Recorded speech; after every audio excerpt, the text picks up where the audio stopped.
Let's jump to this next story and get into the politics of the day. We have this from Timcast.com.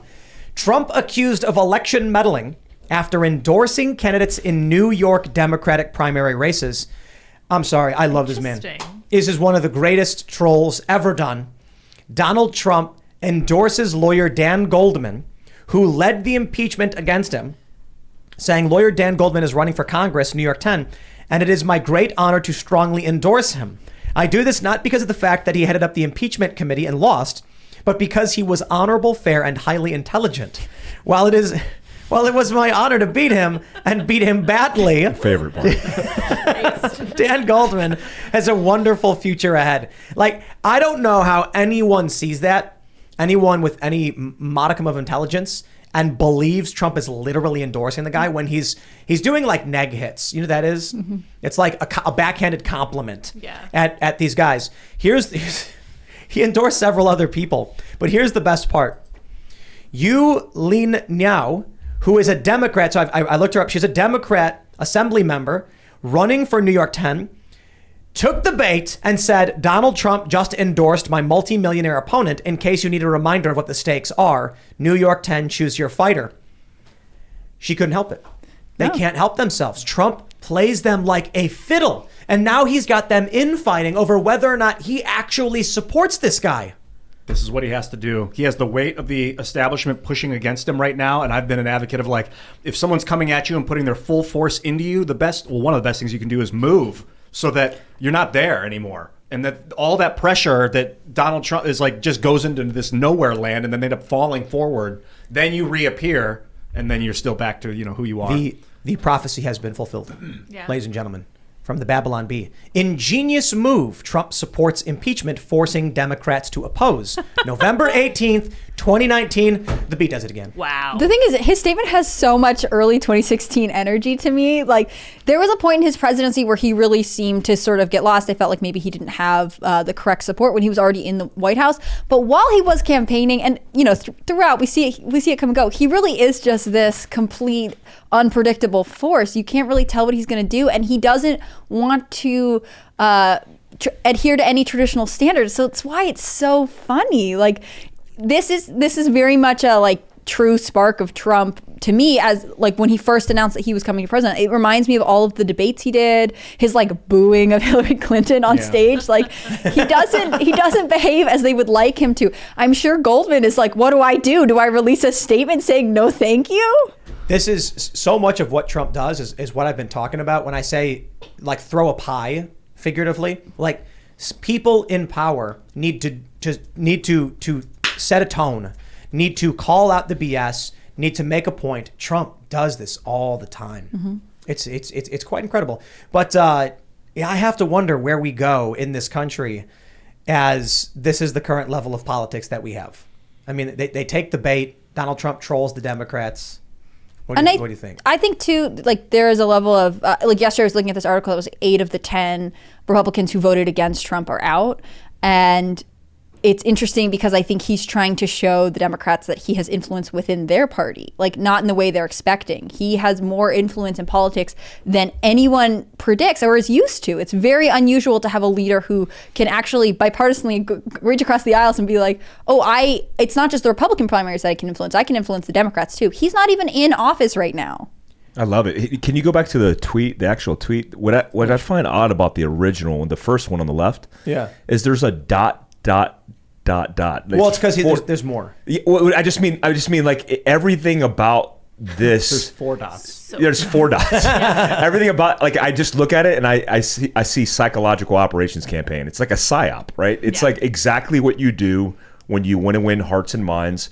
And if it's a real endorsement or if it's not a real endorsement, what we realize now is that everybody's talking about it. Yep. And that's what you need when you're trying to campaign early on. We're 3 years out, two and some change out, and we'll start feeling the effects of that tomorrow. We're feeling it today. And so this is only going to get more extreme and more difficult. But how much of this is Donald Trump sitting down with a group of tacticians being like, we need to craft the perfect message? Or it's him lounging in a chair watching Tucker Carlson being like, I endorse this guy, and he grabs a thing of Cheetos and then just I feel it's both of those. I think he's good on a whim, but I also think deliberately People forget he's a very crafty business person, and being in business myself for a short period of time, I understand the tactics, and even tactics that I've brought across the military aisle in planning and strategy. He is using all of these tactics to bear, and I think he's unpredictable. He would be unconventional or irregular in his warfare approach, while the rest of the establishment that he's draining, is very conventional. I'm just thinking about, they call him a fascist. They claim he's like worse than Hitler. Could you imagine if Donald Trump like ever did become a dictator, and then history is talking about how he rose to power, and it's like, well, he called Rosie O'Donnell fat pig, and then he made a tweet endorsing his opponents. It's just like, wow. History repeats itself, history rhymes, but I think we're getting something fresh with Donald Trump to a certain degree. I gotta ask, is this the 4D chess we were promised? That's kind of what it looks like to me. Yeah, I like it. Think? If you hate somebody, that they are controlling you. If you have so people that he's done that, he's taken control of people's minds, whether they like him or not. Well, especially the ones that hate. That's a form of 4D chess. Yeah. I'm sorry. I'm just reading the end of this. Like, winning against him made me realize how just very talented I am. It's amazing. Okay, let me read it. So I read the first part. He goes on to say, he will be very compassionate and compromising to those within the Republican Party, and will do everything possible to make sure they have a fair chance at winning against the radical left Democrats, who he knows are destroying our country. I would like to thank Dan for fighting so hard for America and for working so tirelessly to stop, quote, Trump, end quote. He was not easy to beat, but winning against him made me realize just how very talented I am. Most won't read the second one, though. I'm so sorry. This just like gets better and better. That's great. I hope one person said to him like, "Oh, it'd be hilarious if you endorsed the Democrat," and then he's like, "I'm done." Let's do it right now. He's like sitting in like his friend's basement. They're playing pool with the game on, and they're like, "Dude, you should endorse the Democrats." Like, "Oh, I'm totally gonna do it." It would make him freak out, and they're like, "He's like, okay." That's what I love. Somebody super chatted him and was like, "You won't do it." And he was like, "Oh, yes, I will." Yep. Yeah, I think maybe he has realized that conventional tactics are not the way you win against the liberal economic order right now, because they're just conventionally using brute force, with the FBI raid on the House and things like that. So now he's taking an unconventional approach. We saw the Democrats funding Republican messaging, and the idea was that it was going to hurt Trump to do this. I think he was like, okay, I'll play the game. You want to play that game? Yeah. So think. The Democrats are like, Trump endorsed these guys, so let's prop them up. Then in the general, they'll lose. So Trump says, okay, I'll endorse your guys instead.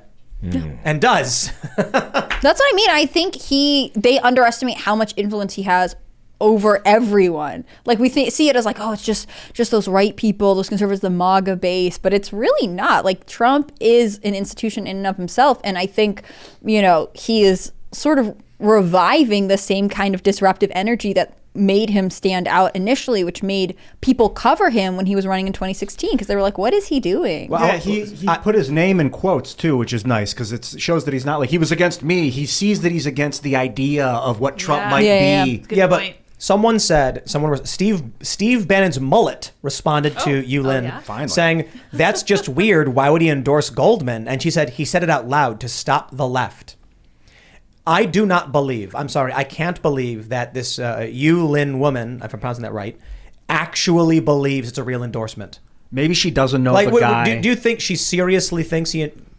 Maybe she's playing her own psyop, but I don't buy into it. I think she literally probably believes that it was an endorsement. Maybe she's betting off headlines. Like enough people are going to see Trump endorses Goldman. She's like, they aren't going to look into it. I'm going to be able to. Yeah. But that would mean that she knows she's lying to her potential constituents.